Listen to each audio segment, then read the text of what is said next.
Hai, kami dari Medio, bagian produksi siniar KG Radio Network yang merupakan jaringan KG Media. Kami percaya pada kekuatan narasi dan personalisasi audio dalam membangun imaji. Melalui dialog inspiratif dan imajinatif dengan beragam topik, Medio memberikan kontrol ke kamu agar tetap produktif sambil membangun koneksi yang nyata. Medio, teman kamu bertumbuh cerdas tanpa batas.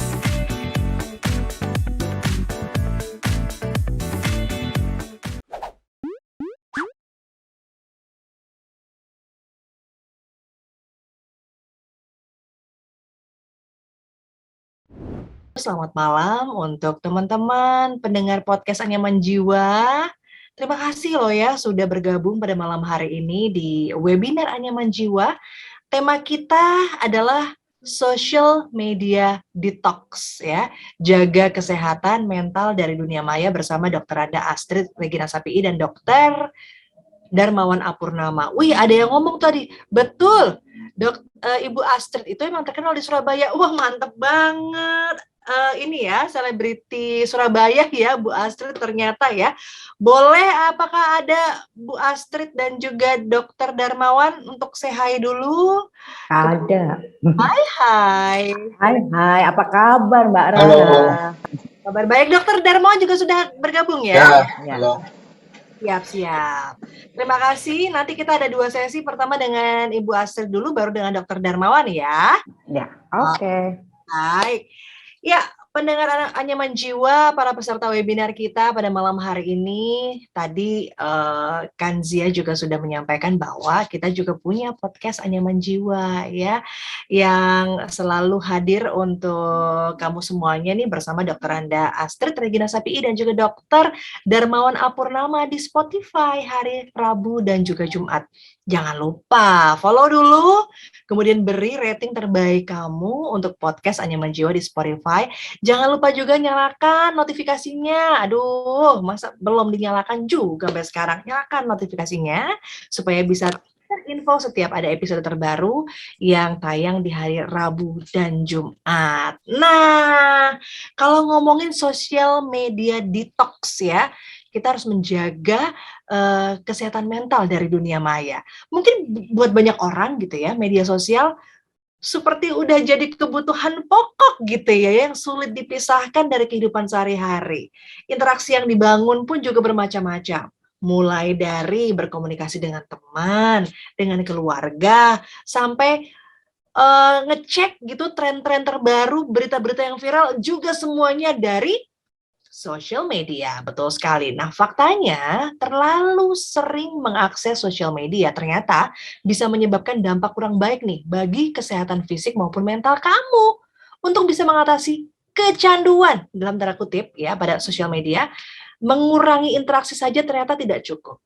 Jadi gini nih teman-teman, ada penelitian di Saudi Arabia pada 371 responden, usianya tuh antara 16 sampai 60 tahun, ini menemukan pada pengguna media sosial, tingkat gangguan kecemasan ini meningkat loh, hingga 47,82% selama pandemi. Jadi hampir 50% naik anxiety-nya. Alasannya tidak lain karena besarnya keinginan untuk terlihat sempurna di media sosial, gitu ya. Nah, dari 1.000 orang Inggris yang usianya 11 sampai 16 tahun, ya 11 sampai 16 tahun ya ini ya, yang melakukan survei, mereka mengungkapkan bahwa 58% hal perasaan itu muncul karena melihat unggahan selebriti atau unggahan influencer.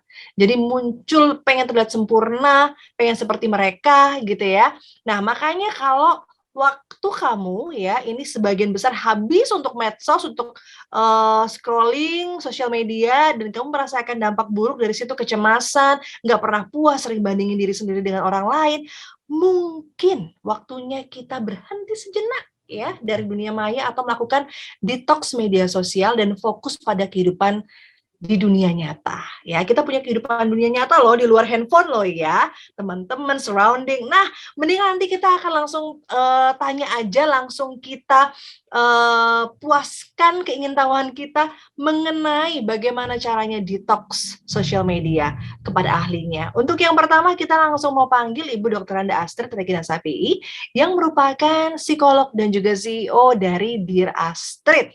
Hai, Bu Astrid, boleh muncul? Nah, Selamat malam Mbak Rara. selamat malam. Ini Apa kabar? kabar sehat, Bu. Kita agak lumayan lama tidak berbincang ya. Iya, padahal kita sudah TikTokan ya. Kan ya. Nih Ibu Astrid ini sudah 30 tahun lebih loh menjadi psikolog dan sampai dengan saat ini masih aktif menjadi psikolog di Astrid dan juga di Siloam Hospital Surabaya gitu. Selain itu juga Bu Astrid menjadi dosen di Unika Widya Mandala Surabaya dan kepala dari Ikatan Psikolog Klinis Jawa Timur. Kalau mau konsul juga boleh tuh langsung klik aja dearastrid.com. Ya, tapi kalau mau tanya juga bisa ke slido.com juga ya, atau bisa nanti tulis di Q&A. Baik, langsung Bu Astrid saya serahkan kepada Bu Astrid, monggo. Oke, terima kasih Mbak Rara. Saya perlu menerangkan pada teman-teman sekalian bahwa pada malam hari ini saya itu akan mencoba menerangkan latar belakang dari kenapa bisa terjadi perilaku yang tadi disampaikan oleh Mbak Rara, gitu ya. Jadi apa sih yang terjadi pada orang-orang itu dalam bermedia sosial sehingga tadi yang Mbak Rara sampaikan sampai ada yang terganggu karena terus-menerus ngelihat media sosial ya, bahkan mungkin mengikuti orang tertentu terus-menerus gitu ya. Saya menyiapkan sebuah materi untuk menerangkan pada Anda semua secara sederhana kenapa saya perilaku seperti itu kok bisa terjadi ya.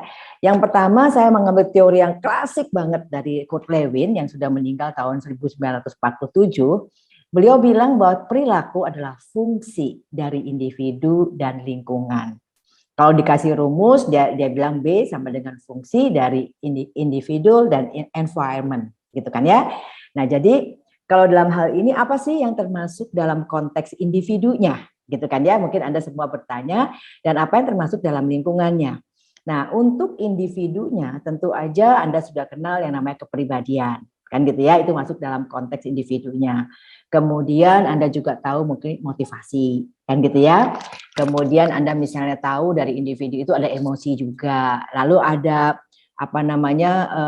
latar belakang dia ya, ada minatnya, ada seleranya gitu ya, itu semua yang masuk di dalam individu. Nah, kita bilang kalau Anda baca dalam ilmu psikologi dasar dikatakan sebagai individual differences ya, jadi perbedaan individu yang dibawa oleh dirinya. Di sini tentu saja faktor keturunan itu peranannya sangat besar gitu ya, jadi terhadap individu ini.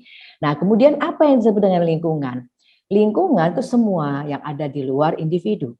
Ya, jadi apakah itu rumahnya, yang lingkungan terdekat, terkecil mungkin yang dia punya, kampungnya, sekolahnya, komunitasnya, kemudian unsur sosial ekonomi juga itu merupakan lingkungan tempat dia dibesarkan. Dia dibesarkan di keluarga kaya kah, keluarga miskin kah, keluarga yang berlebih atau dengan gaya hidup bagaimana, itu termasuk di lingkungan. Nah, waktu media sosial mulai ada dalam kehidupan kita, maka si media sosial itu menjadi lingkungan juga. Dia tidak ada bedanya dengan rumah, dengan kampung, dengan sekolah dan sebagainya. Dan kalau Anda melihat perilaku orang bermedia sosial itu meningkat pada saat kita kena pandemi COVID. Karena kita nggak boleh keluar, lalu kita semua ada di rumah, maka kemudian kita jadi terikat pada media-media sosial yang ada di rumah kita karena kita nggak bisa kemana-mana. Maka kita kemudian jalan-jalan dengan misalnya lihat media sosial, ya kita berkontak sama orang dengan media sosial. Ingin tahu apa yang terjadi di dunia, media sosial. Maka si media sosial ini menjadi lingkungan. Dan ini juga kalau kita mau bicara topik lain, kenapa kemudian anak-anak itu akan lebih suka melihat laptopnya atau melihat laptop orang tuanya atau melihat gadget dia HP misalnya gitu ya, HP dia dibanding misalnya baca buku misalnya gitu ya. Karena itu kan lebih berat gitu ya. Sementara kalau kita ngelihat ke media sosial yang kita pilih atau kita nggak usah langsung spesifik media sosial tapi atau kita pakai komputer misalnya gitu ya. Itu kan tinggal dipencet-pencet itu kita udah bisa kemana-mana. Nah, maka kemudian tentu saja karena bergaulnya tiap hari, maka media sosial sebagai lingkungan itu tentu mempengaruhi perilaku kita. Termasuk perilaku bagaimana tidur, bagaimana orang itu bangun, itu dipengaruhi oleh media sosial. Nah, pada dasarnya semua orang di antara kita ini selalu mempunyai referensi perilaku. Jadi tadi individu perilaku adalah fungsi dari individu dan lingkungan. Dan tadi saya sudah jabarkan individu apa, lingkungan apa. Nah, pada saat berperilaku di lingkungan itu kita punya referensi. Siapa yang kita lihat? Tentu saja orang-orang terdekat, nomor satu ya, orang tua atau pengasuh. Kita lihat media sosial sebagai lingkungan, tapi perilakunya kita pelajari dengan melihat bagaimana orang sekitar kita bermedia sosial, kan gitu ya. Kemudian ada keluarga, ada kerabat, ada tokoh masyarakat, ada tokoh fiksi, ada yang menjadikan misalnya Spider-Man sebagai model perilakunya atau referensi perilakunya. Gini loh, jadi orang tuh mesti jagoan kayak Spider-Man misalnya. Atau bisa jadi tokoh penyanyi, misalnya ada orang yang mengagumi seorang tokoh penyanyi dan dia jadikan referensi perilakunya termasuk bagaimana bergaya hidup gitu ya. Nah, media massa otomatis pada saat kita sering bergaul dengan media massa itu, dia pun menjadi referensi dari perilaku kita. Nah, ini sebabnya kemudian kenapa sih media sosial itu bisa jadi dominan kan gitu ya? Karena saking seringnya kita lihat, maka kita akan merasa dia sebagai referensi. Nah, kita membandingkan hidup kita dengan apa yang ada di media sosial. Kita pakai untuk mengukur gitu kan. Jadi apakah kita maju, apakah kita berprestasi atau apakah kita kurang gitu ya. Kita ngelihat ukurannya ke sana. Kalau dulu sebelum ada media sosial, ukuran kita orang-orang di sekitar kita. Dan mungkin komentar-komentar yang diberikan mungkin guru, mungkin orang tua, sehingga kita bisa melihat apakah kita udah sesuai sama harapan mereka. Nah, saat ini karena kita banyak sekali bermedia sosial, maka referensi perilaku kita adalah media sosial itu.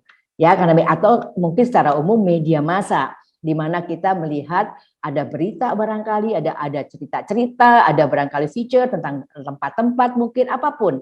Itu semua kemudian menjadi referensi. Nah, gitu ya. Jadi itu semua mempengaruhi kita untuk berperilaku, membuat kita kemudian bisa menilai diri kita ini maju atau diri kita ini mundur, apa kita ini berprestasi seperti orang pada umumnya, atau kita ini tertinggal, gitu ya.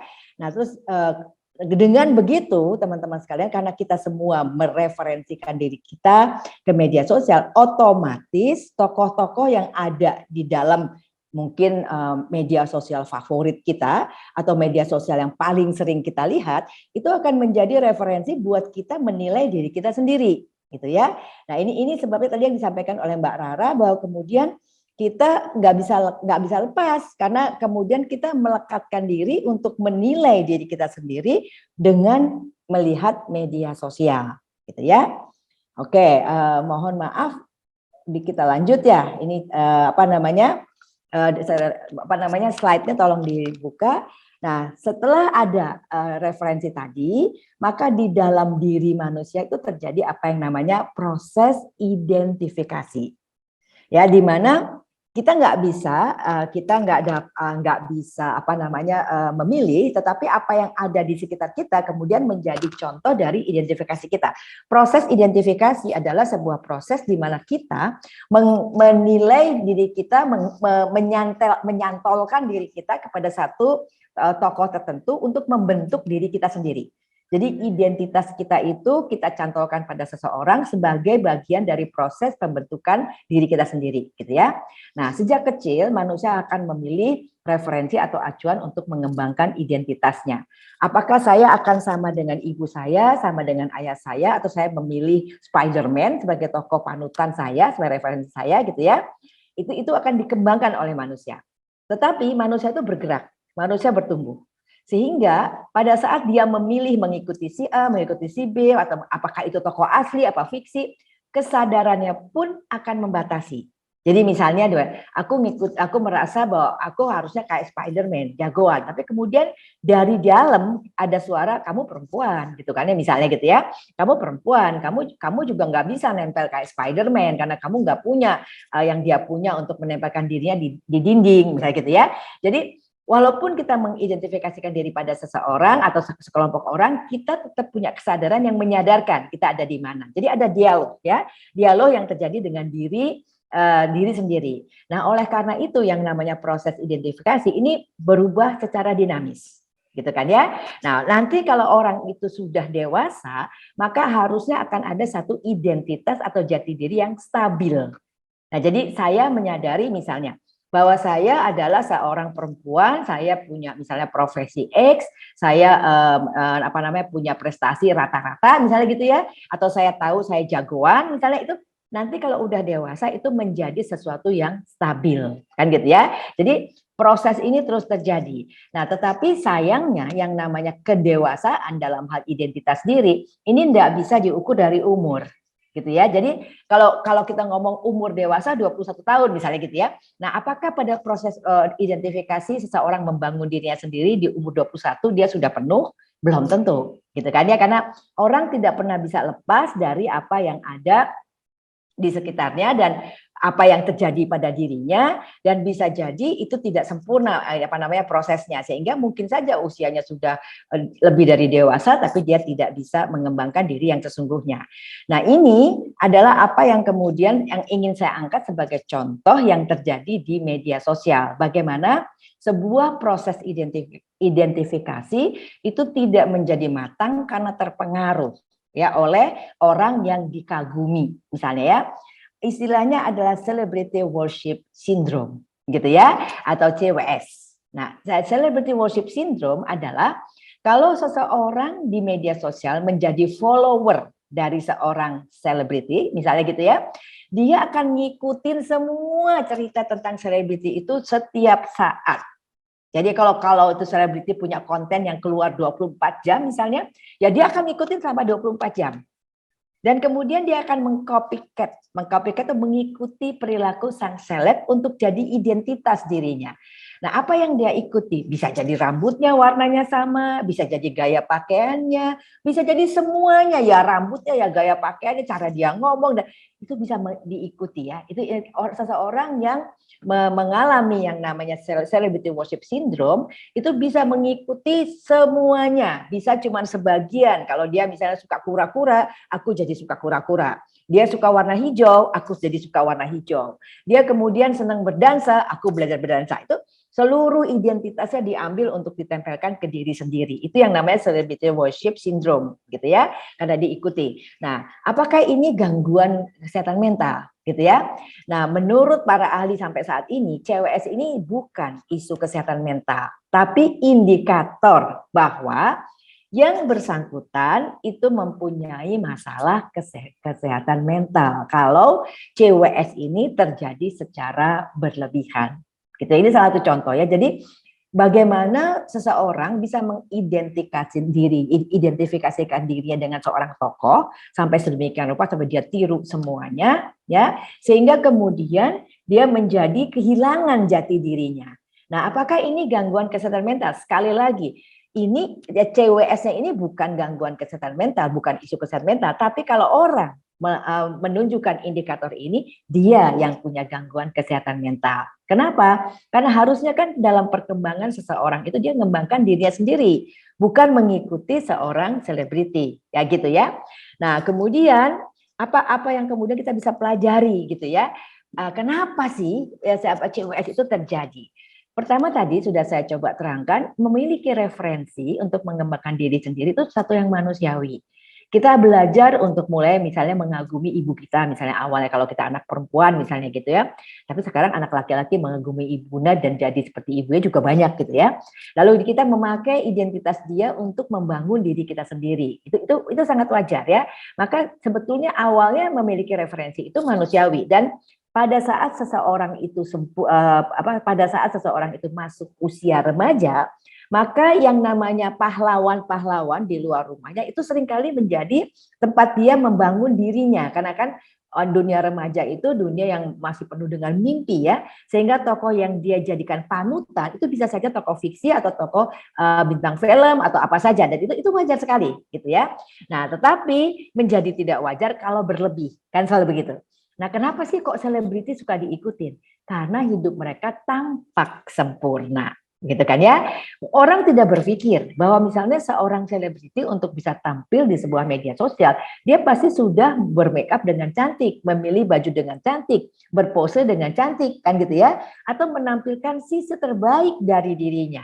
Yang kelihatan kan sempurna sebagai orang, dan itu membuat orang kemudian ingin mengikuti, gitu kan ya.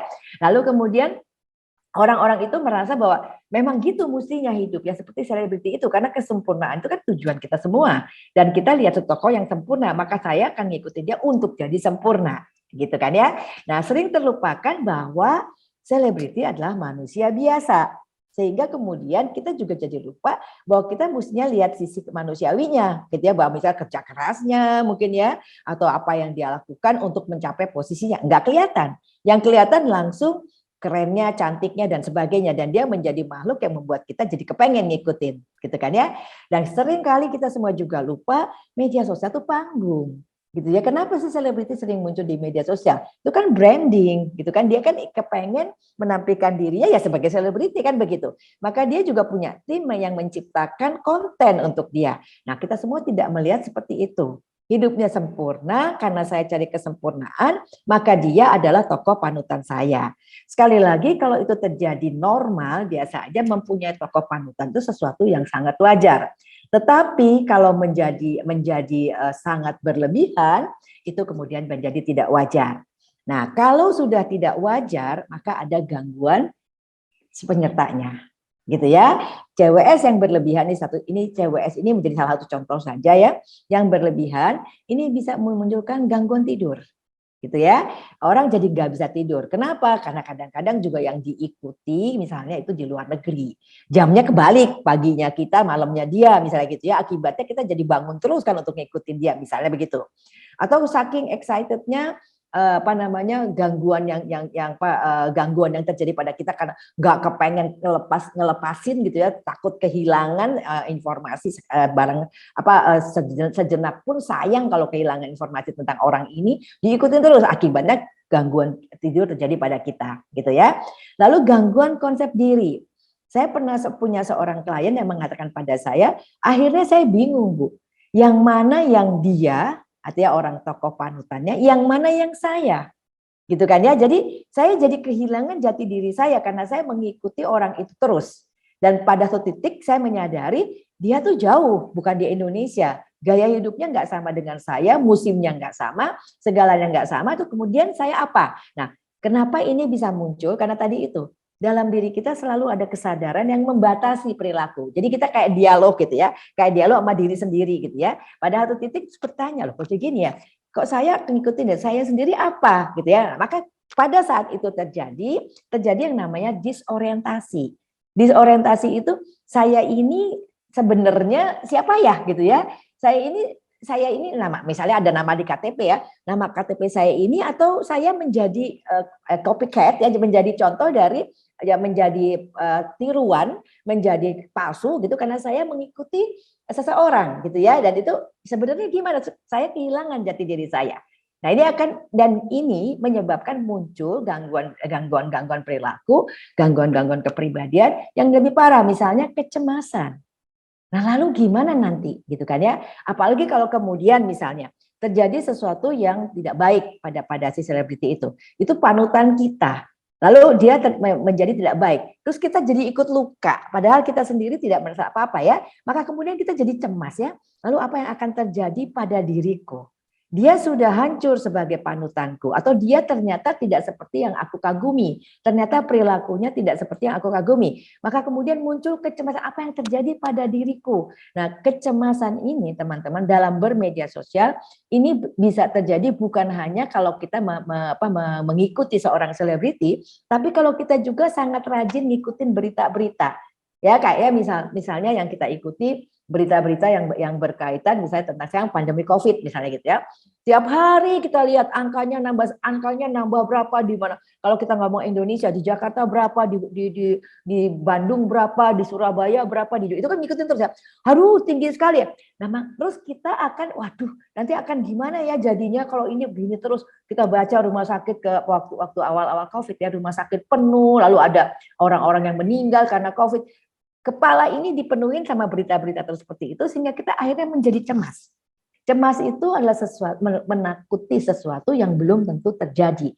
Tapi pikiran yang sudah terganggu itu akan menyebabkan dia yang disebut dengan overthinking atau berpikir terlalu banyak. Nanti Pak Dokter akan menerangkan bahasa kedokterannya apa yang terjadi pada orang ini gitu ya. Tapi kalau secara psikologis, pikirannya itu nggak bisa lepas dari satu ide.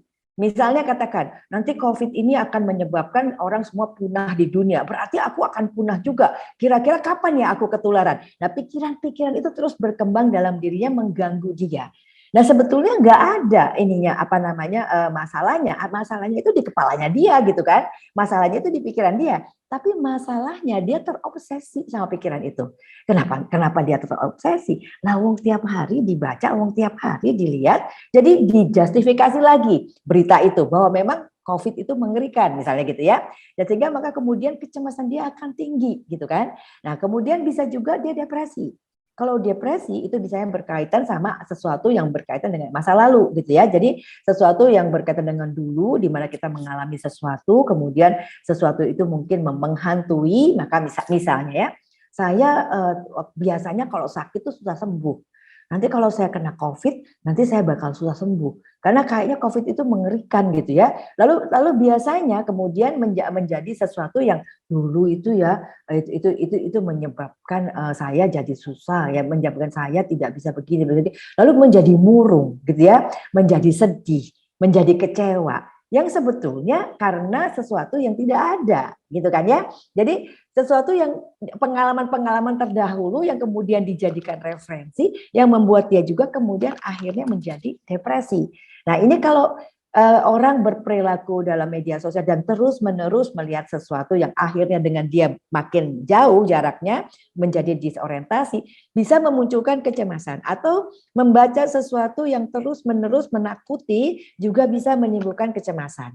Kalau terus baca misalnya banyak sekali orang bunuh diri atau lihat film bunuh diri, kebetulan seumur sama dia, kebetulan satu profesi, kebetulan satu hobi misalnya, maka kemudian dia juga merasa aku juga akan mengalami itu gitu kan ya, aku juga akan mengalami kejadian seperti orang itu, maka kemudian akan ada rasa sedih, rasa kecewa, rasa murung, kayaknya hidup ini kok gelap sekali gitu ya. Nah, ini menunjukkan bahwa orang ini sudah berada pada posisi tidak sehat, yang mungkin awalnya karena dia memasukkan informasi-informasi yang tidak selalu harus berguna buat dirinya, tapi dipirsa tiap hari, diyakini sebagai referensi gitu kan ya.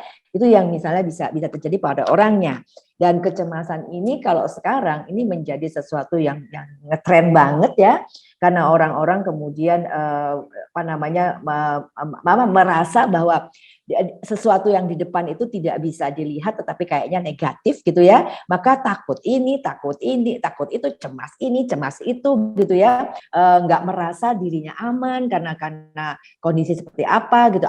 Lalu kadang-kadang juga kalau kita lihat orang yang CWS yang berlebihan ini juga jadi iri, cemburu gitu ya, yang nggak ada juntrungnya. Nah, wong yang kita ikuti itu adalah orang yang namanya selebriti, yang namanya bintang film, yang nge-branding dirinya, yang berusaha supaya populer, tapi kemudian kita jadi sirik gitu ya. Umurnya sama saya gitu ya, latar belakangnya kok mirip, tapi dia kok bisa begitu, saya kok nggak bisa. Jadi bisa kemudian yang tadinya sangat mengagumi, sangat mengikuti, pada satu titik bisa berubah jadi benci. Atau bisa berubah jadi depresi karena saya tidak bisa mengikuti dia gitu ya. Nah, jadi ini semua teman-teman, ini semua adalah kalau tadi dibuka oleh MC sebagai keracunan, maka ini adalah proses yang terjadi di diri kita, di otak kita. Kalau dalam bahasa psikologinya kita hanya bisa lihat perilakunya, gitu kan ya. Tapi apa yang terjadi, Pak Dokter pasti tahu apa yang terjadi dalam dirinya, gitu ya. Jadi kenapa sih orang bisa kecanduan hal seperti ini? Awalnya mungkin karena tidak ada pekerjaan ya, jadi dilihat gitu, tapi kemudian menimbulkan rasa senang, menimbulkan rasa bahagia, mengisi waktu misalnya gitu ya. Kalau nggak lihat media sosial, waktu saya kemudian menjadi terbuang, tidak jelas untuk apa. Maka kemudian dengan ada media sosial, rasa tidak jelas untuk apa itu jadi hilang. Tapi kemudian pelan-pelan karena terus dilihat si kontennya yang kemudian mempengaruhi, yang kemudian bisa menyebabkan kita sampai disorientasi, bahkan memunculkan mungkin cemas, memunculkan insomnia, memunculkan banyak hal yang menunjukkan kita sudah masuk dalam gejala tidak sehat mental. Gitu ya. Jadi yang seperti yang disampaikan oleh MC tadi, yang diserang bukan kayak misalnya orang sakit cacar gitu ya, kelihatan gitu ya, cacar air gitu ya. Bukan, tapi penyakit yang sifatnya namanya penyakit sifatnya mental. Jadi kesehatan mental yang diserang. Kenapa? Kan yang dipakai adalah pikiran dan perasaan. Nah, sehingga kalau kemudian mesti dibantu bagaimana? Kalau untuk dokter itu adalah farmakoterapi untuk menghilangkan obsesinya tadi, ya, obsesi bahwa misalnya ingin terus sempurna seperti selebritis gitu ya, atau obsesi yang negatif, tidak mau takut ketularan COVID karena nanti saya akan sakit, maka kemudian jadi cemas yang berlebihan, tapi terus media sosialnya dilihat sehingga angka kenaikan penyakitnya terus meningkat. Di satu sisi dia merasa bahwa dia cemas takut sakit, tapi di sisi lain dia isi dirinya dengan berita-berita yang semakin negatif, maka dia semakin cemas kan gitu ya. Kita ada pendekatan yang dilakukan oleh para dokter adalah farmakoterapi. Farmakoterapi itu artinya memberikan obat. Nah, kalau psikolog apa yang bisa mereka lakukan? Nah, kita bisa melakukan konseling untuk mengembalikan pada realita. Ya, dan di dalam pengembalikan pada realita ini ada beberapa teknik yang kita bisa lakukan. Katakan misalnya salah satunya cognitive behavior therapy. Jadi kita kasih lihat kenyataannya, misalnya saya pernah contoh ya, jadi saya pernah orang datang bilang sama saya, dia mengikuti satu selebriti dan akhirnya dia merasa kehilangan dirinya. Kebetulan saya kenal orang ini, terus saya bilang, coba kamu lihat ya, saya kenal kamu beberapa tahun yang lalu, dan yang saya tahu kamu tuh begini, kamu kebetulan yang saya tampilkan yang bagus-bagus ya, kamu tuh begini gitu ya.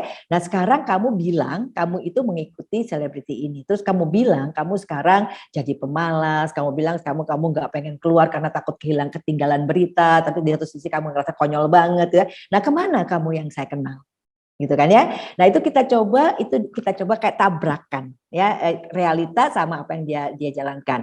Nah, dalam perjalanan ada orang yang cepat menangkap bahwa oh saya kalau gitu nggak realistis ya Bu gitu ya. Ya, oke. Apa yang mesti saya lakukan? Gampang, tutup saja media sosialnya. Kamu nggak usah pakai. 2 hari, 3 hari kamu nggak pakai sehingga kamu tidak tertarik lagi. Kalau pakai teori modifikasi perilaku atau perubahan perilaku, kita butuh waktu sekitar 21 hari. Dan ini ada hubungannya dengan pembentukan syaraf di otak, bagaimana sebuah perilaku baru bisa terbentuk. Yang tadinya ngelihat media sosial untuk berhenti pakai media sosial, itu sama dengan kalau tadinya ngerokok, ya untuk berhenti ngerokok. Nah, itu ada prosesnya dalam modifikasi perilaku. Nggak bisa langsung, kamu berhenti sekarang gitu, langsung berhenti. Nggak bisa. Ya, harus pelan-pelan ada prosesnya. Itu pakai terapi media, pakai terapi untuk modifikasi perilaku. Oke, itu barangkali sementara dari saya itu dulu. Nanti dilengkapi sama Pak Dokter. Terima kasih banyak.